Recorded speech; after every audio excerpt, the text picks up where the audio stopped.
if you awaken from this illusion, and you understand that black implies white, self implies other, life implies death, or shall I say, death implies life,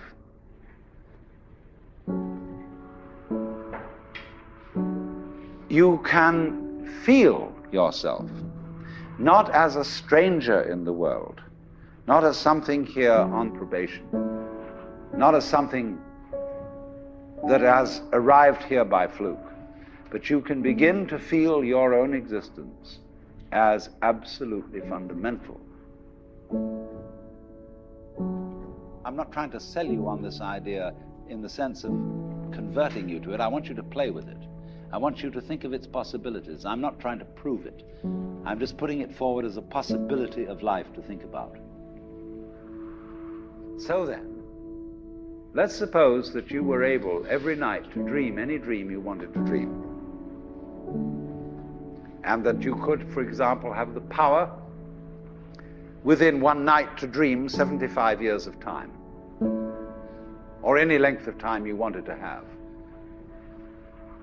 And you would naturally, as you began on this adventure of dreams, you would fulfill all your wishes.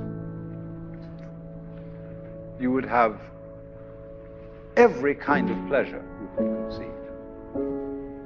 And after several nights of 75 years of total pleasure each, you would say, well, that was pretty great. But now let's have a surprise. Let's have a dream which isn't under control. Well, something is going to happen to me that I don't know what it's going to be. And you would dig that and come out of that and say, wow, that was a close shave, wasn't it? And then you would get more and more adventurous, and you would make further and further out gambles as to what you would dream. And finally, you would dream where you are now. You would dream the dream of living the life that you are actually living today. That would be within the infinite multiplicity of choices you would have, of playing that you weren't God. Because the whole nature of the Godhead, according to this idea, is to play that he's not. So in this idea then, everybody is fundamentally the ultimate reality. Not God in a politically kingly sense, but God in the sense of being the self, the deep down basic whatever there is. And you're all that, only you're pretending you're not.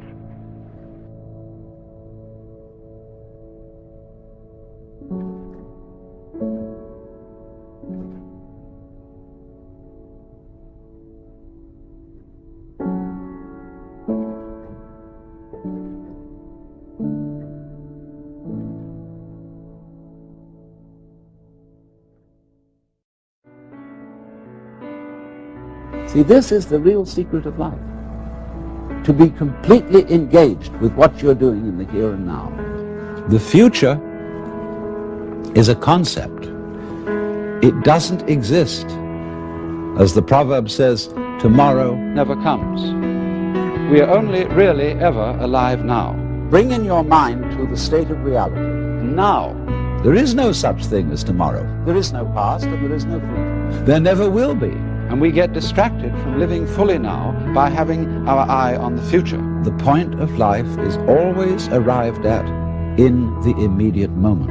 I don't know what could be more realistic than this, what could be more fundamentally facing the hard facts of life. There is just now. Now. Time is always now. And so the ultimate experience of Buddhism is when we come together with ourselves again.